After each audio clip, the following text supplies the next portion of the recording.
done a compression test and the results are not good.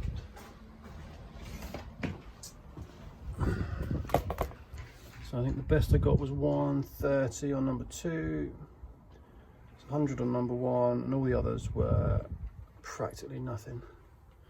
So I put some oil down the cylinders, and that I tested number 3 again, and that came up quite a lot. So maybe it'd be okay.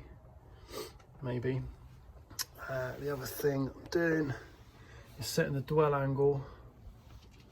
This little meter, so that's hooked up to the coil in the earth. And it should be 30 according to the manual for this engine. I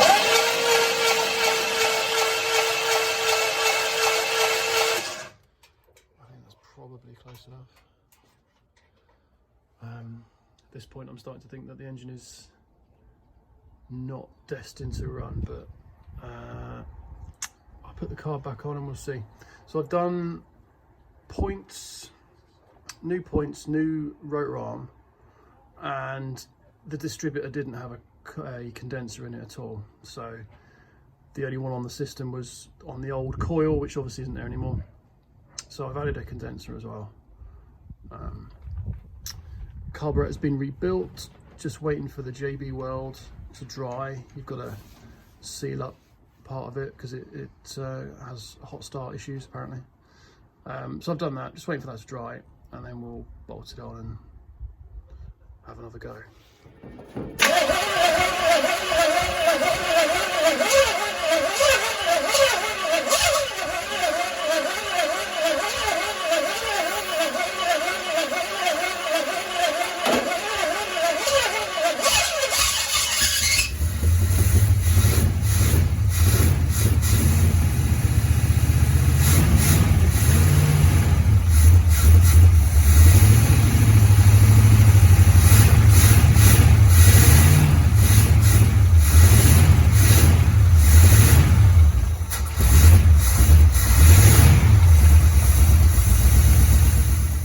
She runs, pretty happy about that. I need a cooling system really, so I can time it properly and leave it running for a bit. The cooling system, I put some water in it and lots of mashed potato came out. So I'm going to give it a bit of a flush. It's made a bit of a mess of my drive, unfortunately.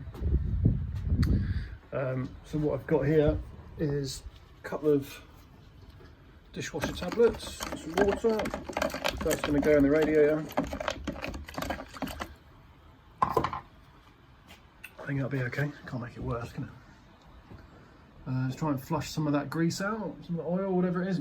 So maybe the head gasket or both head gaskets have gone. Who knows? Who knows? But I'm just going to continue for the minute and try and get it drivable in some form.